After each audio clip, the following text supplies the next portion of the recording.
Good morning and welcome again to Community Christian Church Online. My name is Nick Cox and I hope you had a fantastic Thanksgiving and you were able to spend time with friends and family and the people you love and that you were able to eat a ton of food and watch a ton of football. We've been in the midst of a series called Life's Missing Ingredient, where we've been looking at some of the essential ingredients of what it looks like to live a thrivingly healthy life.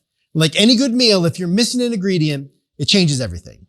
I've certainly had this happen before. Actually, it may have happened the other day on Thanksgiving. Maybe you had to make a last minute trip to the grocery store to grab some ingredient or other. And today we're going to take some time to talk about a key ingredient to a healthy life. It's gratitude, which of course fits this time of year, right? But if we don't get a significant portion of gratitude and thanksgiving in our lives, we'll shrivel up. We'll live these small, desiccated lives. But those people whose lives are characterized by thankfulness, whose lives are just huge in the amount of gratitude they express, many people live big old lives. Now, gratitude comes in all shapes and sizes, and I want to start talking about gratitude toward God. And I want to jump into a moment in the life of Jesus. If you have a Bible, we're going to jump into the book of Luke in chapter 17. This is what it reads. Now on his way to Jerusalem, Jesus traveled along the border between Samaria and Galilee. As he was going into the village, 10 men who had leprosy met him. They stood at a distance and called out in a loud voice, "Jesus, Master, have pity on us." When he saw them, he said, "Go, show yourself to the priests." And as they went, they were cleansed. One of them, when he saw that he was healed, came back, praising God in a loud voice. He threw himself at Jesus' feet and thanked him. And he was a Samaritan. Jesus asked, "Were not all 10 cleansed? Where are the other 9? Has no one returned to give praise to God except this foreigner?" Then he said to him, "Rise and go. Your faith has made you well." So let's unpack this a little. First of all, the setting of this story is somewhere between Samaria and Galilee. So somewhere between where the people were Jewish and Samaritans, which was a significant cultural and racial divide during the days of Jesus. And a group of lepers, they must have heard that Jesus was traveling through the area and they went out to meet him. Now, if you know anything about leprosy, you know how devastating it was during the time of Jesus. It required that people with leprosy leave their homes and their families and live these ostracized lives away from the rest of the world. And to add spiritual insult to injury, the Jewish leaders would often talk about leprosy as the fault of the person who was suffering, as an example of their sinfulness, that they were being punished by God. You can tell how bad it was for these men because there was an intermixing between the Jews and the Samaritans. These groups that wouldn't interact with each other, much less live with together, but the disease that broke down the social barriers. The only people they could be with were each other.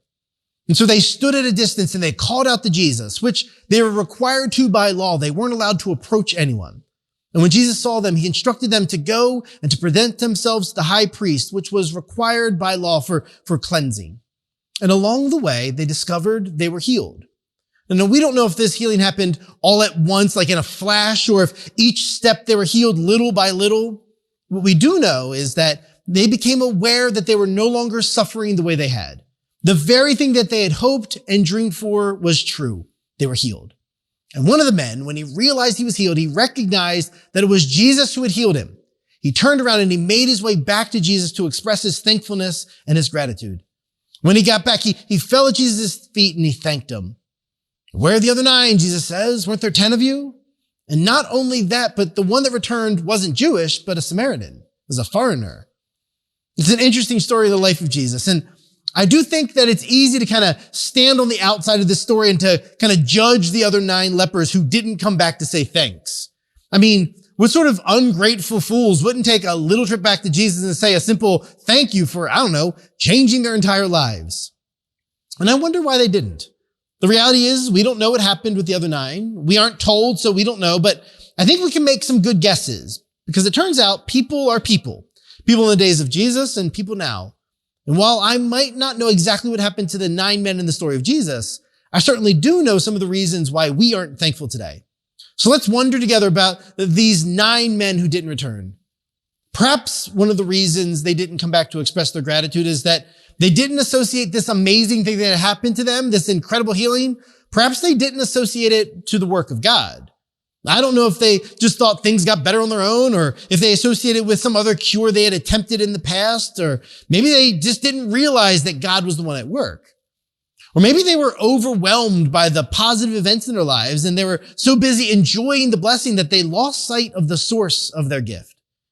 Or maybe with the trip back to the temple and the process of presenting themselves to the priest, not to mention the reconnection with family and friends, maybe the busyness of life and the task to accomplish, maybe they just forgot.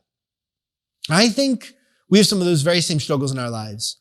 Because the truth is that I don't think most people go out of their way to lack gratitude. I don't think, fundamentally speaking, that we want to be ungrateful people. I don't think we walk around intentionally trying to lack thankfulness or to take things for granted. I am willing to bet dollars to donuts that there is not a single person listening to me that woke up this morning and thought to themselves, you know what?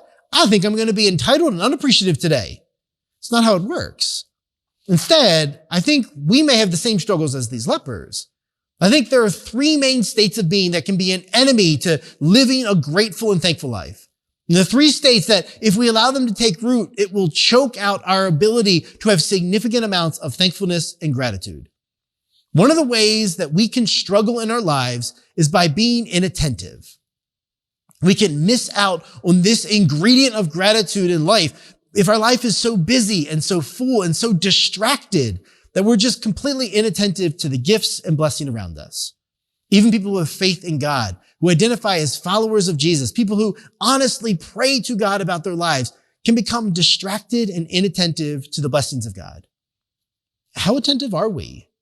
How often do we intentionally take time, set it aside to look around at the good gifts and the blessing that God has given us? We just celebrated a holiday called Thanksgiving, right? Time to slow down and be thankful, or at least that's the point. But it's pretty easy with the busyness of it all, of making a meal, maybe being a host, or traveling different houses, or getting ready for Black Friday shopping, that we might not even stop long enough on the day set aside for Thanksgiving to offer thanks. And I know some people, we have this tradition in our household where during the Thanksgiving meal, you'll kind of go around the table and express something you're thankful for. Maybe you do something like that. Or this is the time of year where kids will bring home crafts from school, like a turkey with feathers on it, and each one lists something they're thankful for. But what a shame it would be if this one time of year is the only time we slow down in our lives to look at the blessings that we have. The book of Job in the Bible is really challenging for a lot of reasons. But it chronicles the life of a man who over the course of time lost everything, and he fell into this very deep despair. And there's a number of people around him who give him some advice. And a lot of that advice is not so great, to be honest, but one of his friends has this advice to give him in the midst of the darkness of his life. Give ear to this. Stand still and show yourself attentive to the wonderful works of God. Be still. Slow it all down. Create some time and some space and some quiet, and give yourself the opportunity to be attentive to the work of God in the world and in our lives. We hear the same message in the book of Psalms when we read, be still and know that I am God. I will be exalted among the nations. I will be exalted in the earth. We might not intentionally lack gratefulness. We might not intentionally lack thanksgiving. We might not purposely be missing this ingredients.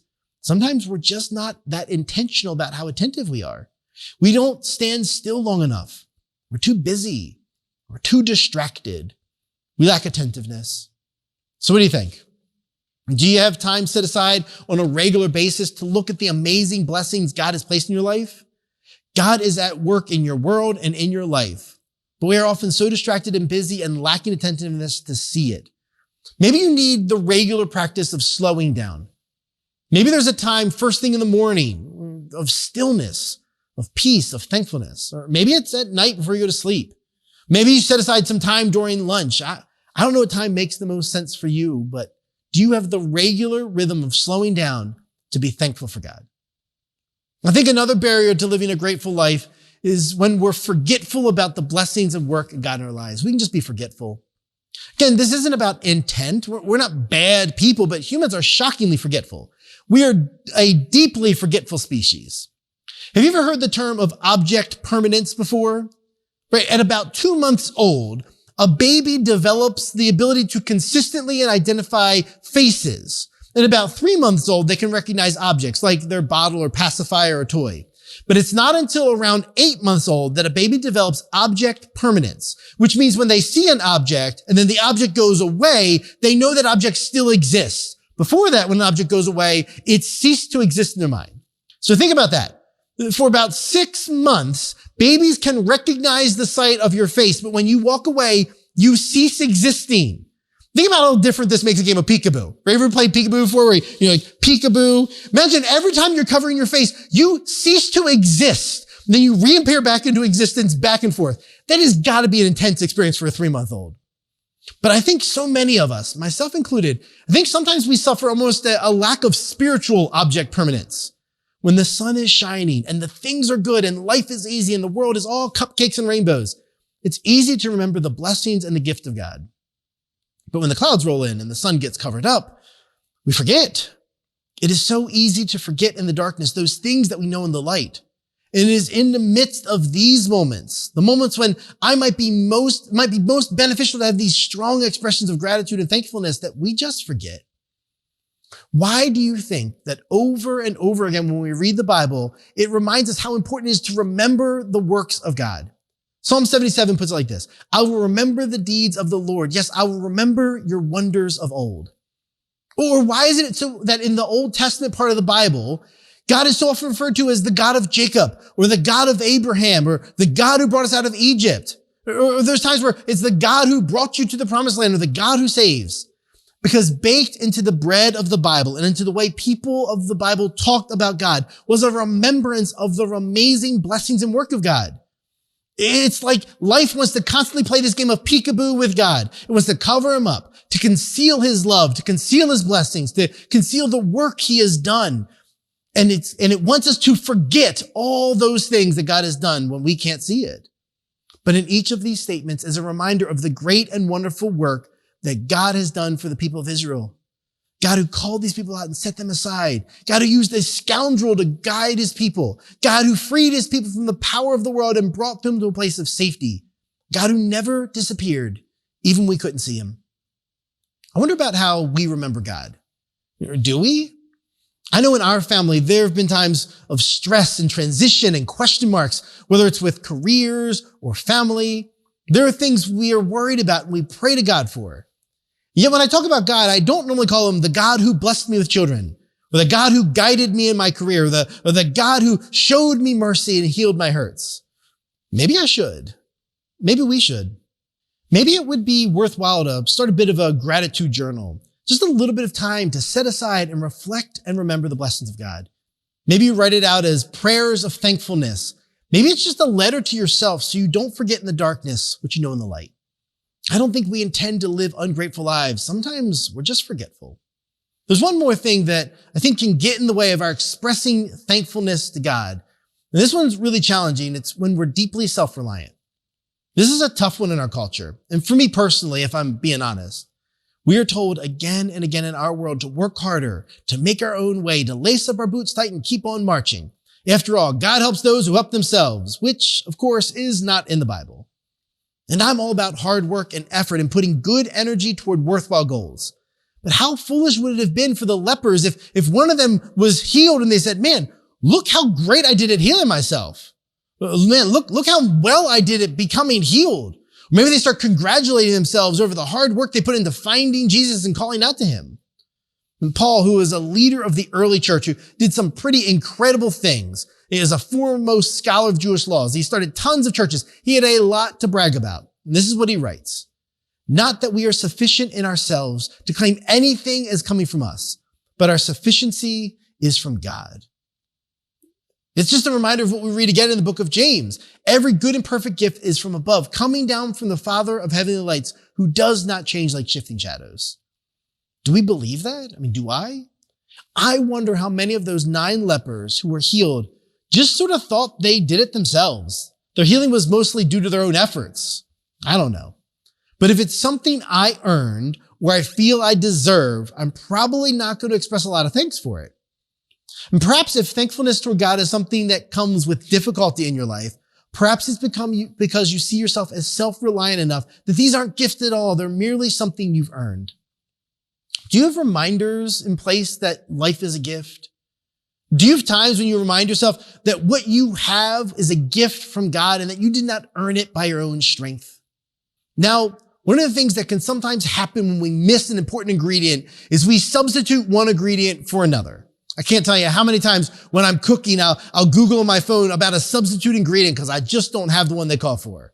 It's like, I don't know, what substitute for allspice? Or I don't have any cooking sherry. What can I put in instead? Or man, like I don't have any ricotta. Like what can work out? Now, most of the time, it might make the recipe a little bit worse, but it's still okay. But if it's a key ingredient, if it's one of those vital ingredients, well, there's no substitution that's going to work. I actually did this one time in college. I'm a pretty decent cook, but I'm really not that great at baking. And I know it seems like a subtle difference, but it actually matters.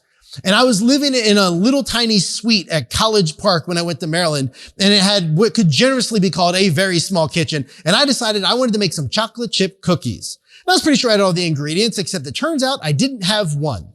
So what I did is I attempted to replace the missing ingredient with what I thought was a similar amount of butter because, butter tastes good. And so it turns out though, cookies don't work that way. So instead of these nice, delicious cookies, what happened is that the cookies spread out completely over the sheet. So I had this blob of semi-cooked dough that had spread over the entire cookie sheet. The missing ingredient was eggs. Turns out if you don't have eggs, you can't just throw some extra butter in there. Well, when it comes to gratitude, we sometimes make a really bad trade in how we replace it. Because it turns out when gratitude is missing in a person's life, that space doesn't stay vacant. It gets filled with something that is the opposite of gratitude. It tends to get filled by comparison. Man, this is such a difficult dynamic in our world today, but it's always been the case that humans struggle with comparison. And so, if we're going to be serious about adding the ingredient of gratitude to our lives, we need to be deeply aware of and battle against the tendency toward comparison in our lives. We need to be mindful of the ways that we compare ourselves to others. This is such a dangerous thing to cultivate in our lives. Now, let me be clear, this knife can cut both ways, whether I'm comparing myself to make myself feel better, whether I'm comparing myself because I feel like I'm doing better than someone else. As soon as I start looking around at other people's lives and situations, other people's relationships, other people's vacations, other people's hairlines and waistlines and how they line their pockets, comparison steals the ability to express gratitude. Because instead of being mindful of my gifts or my blessings or the areas where I need to be thankful, instead I'm gazing around at someone else's reality.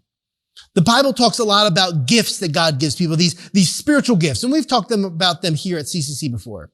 And every time the Bible teaches about spiritual gifts, guess what's the very next thing to be discussed? Unity and avoiding comparison. Every time. God knows that it is a struggle that we take our eyes off of our own gifts and we start looking at the blessings of someone else. This becomes even more complicated because of how easy it is to peek into other people's lives these days. With a single touch on your phone, you can get access to an endless world of comparison. You can see pictures of other people's worlds and lives and relationships, all without actually having to connect with that person. Just this deeply superficial kind of way. I think family photos are a great example of this. How many of you have had family photos done before? Yeah, me too. And we actually have a family photo and it turned out absolutely wonderful. It is a great photo. Now, this photo here looks fantastic, but you do not know how long it took to get this in place. Hours and hundreds of photos. It took a lot of work. And here's what I can promise you. If you see a really nice family photo, you are seeing the work of several long hours and probably a talented Photoshop artist. The truth is, the online world is mostly fake. We are comparing ourselves often to carefully curated lives of what someone decides to present to us, not their whole life, just the bits and the pieces they're choosing to show.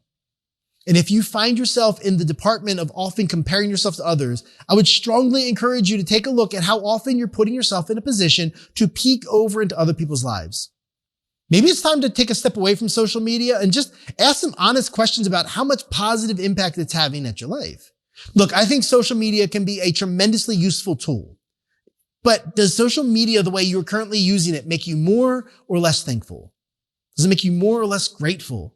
Does it make you more or less comparative? If you're honest with your answers, you might be forced that you have to make some choices with how you use your online tools. But it turns out we don't always just compare ourselves to other people. We can also get in the habit of comparing ourselves with what we expect. And when life doesn't work out the way we thought it would, or when our plans don't go the way we hoped, we tend to grumble and complain. There's this newer dynamic to life that we now have access to because we all carry around supercomputers. And it's this idea of life optimization. Have you heard about this, right? Like life optimization. Every aspect of our lives, we're able to work toward it being as optimized as possible. So let's say I go to eat at a restaurant. Well, I can read reviews on the restaurant. I can make sure I go to the best one with the exact menu I want, with the right kind of ambiance I'm looking for, the parking situation that's most convenient, the price point that I'm looking at. I can read reviews and synopsis about shows and movies so I can make sure I'm not watching a single moment of viewing in my world where it's not something I'm already confident I'm going to like. We live in a world, we are constantly of this mindset that everything should be exactly the way I want it to be. And if it's not, then something's gone wrong. I know one area of life optimization we're probably all going to engage with in a little while is shopping. Whether it's Amazon and getting something shipped to your door in 2 hours, or being able to drive up and have someone walk out of the store and put something in your car, or have someone else go pick up some groceries for us. I know during the beginning of the pandemic, our family tried one of those services that goes grocery shopping for you, right? Like they had this ad and it was like a free for your first delivery. I'm like, why not? Let's give it a shot. And so we put our grocery order in, and 2 hours later, a guy pulls up and I was outside when we started carrying the grocery bags in, and he smiles and waves. He says, "You guys must love bananas." Yeah, I guess so. We enjoy bananas. My kids like them. I don't know, no more than most other people. And I'd ordered 20 bananas. We have a family of 5 people. They go pretty fast. And so I sort of shrugged off the comment and I carried the groceries in. But it wasn't until later when I was unpacking the groceries that I realized I didn't get 20 bananas. He had got me 20 bunches of bananas. He had delivered us over 120 bananas. We were eating bananas for days, right? Banana bread, banana muffin, banana pancakes, banana pudding, banana smoothies, banana anything. My wife was taking bags full of bananas to work to give them away, because it turns out when someone gives you 20 bunches of banana, the grocery store doesn't let you return them. And so we are just doing everything we can to eat these bananas up before they go bad. And look, it's kind of funny and it worked out in our favor this time. But what about other times? What about the times when things don't go the way I want? What about the times when they don't go the way they planned? What we tend to do is we tend to grumble. The Bible has some specific things to say about grumbling, right? Show hospitality to one another without grumbling. Do all things without grumbling or questioning. Do not complain or grumble against one another so that you yourselves may not be judged. We all know what it's like to grumble, don't we? Have you ever been around a 6-year-old when they got a really, really nice gift, but it's not the one she wanted or was hoping for? Have you ever seen someone who has trouble letting go of a hope or a dream to move on to a new hope or dream? Have you ever felt that grumble form in your chest when things aren't going the way you wanted? We have to be very careful, because if we're merely attempting to optimize our lives and to avoid anything we don't want, we might miss out on what we really need. Because it turns out God often does his best work in the midst of lives that are not optimized. God does his best work when things don't go the way we planned, when things don't follow our carefully constructed path, when things are not optimized in the way that we think they should be. And when God works, there is room for amazing things and wonderful gifts and life-changing gratitude. But when it's just me comparing my current life with what I hoped for, or how I thought it was going to be, or how I optimized it to be, well, what I'm left with is a lot of comparison and grumbling, but not much space for gratitude. Do you grumble? I do sometimes, and I have to be really careful because it's impossible to grumble and be grateful at the same time. One last thought, and then we'll get out of here. There's one more caution I hope to give. It's not enough to just feel the emotion of thanks. It needs to be expressed. You see, it's possible for thankfulness to remain an internal experience, the warm fuzzies, which I'm all about, by the way. I love the warm fuzzies. I hope we have tons of warm fuzzies. But if it remains an internal experience, we will always be diminished from what God desires for us. We are called instead to show gratitude and thanksgiving. It is the active expression of our thankfulness. See, over and over again in the Bible, when we read this word for thanks, it's always preceded by a verb. Give thanks, show thanks, express thanks, speaking our thankfulness, singing our gratitude, rejoicing in our thanksgiving. It's active. It's not passive, which means since it's active, it's measurable. After all, it's really difficult to measure how thankful you're feeling. Like on a scale of 1 to 10, I'm feeling thankful number 4. But we can pay attention to and be mindful and even record, if we are so inclined, how thankful we are acting and talking and expressing. It is, in fact, often how we show our thanks to God is by how we treat and show our thankfulness to other people. We read this in Colossians. And whatever you do, whether in word or deed, do it all in the name of the Lord Jesus, giving thanks to the Father through him. So maybe that's the place to put your focus over the next crazy busy month. Are you being attentive and mindful of the blessings of the world? Maybe you need to start a journal and just keep track of how thankful you're being. Keep your eyes remembering these great gifts of God. Maybe you need to set down sometimes to remember the way God has blessed and thank him for the work that he's done in the past. Maybe it's time to celebrate the way God is currently moving in your life, not just by your own power. Maybe you need to pay attention to the role that comparison is playing. Maybe you do need to take a gut check about the role that social media is playing in your world. Maybe you need to start actively and measurably expressing gratitude to God and those around you. Are you speaking thankfully? Are you showing appreciation? Are you adding encouraging words to those around you? Are you praying and singing and speaking words of thankfulness to God? Gratitude and thankfulness is a vital ingredient to a thriving, vibrant life. Let's make sure we don't miss out.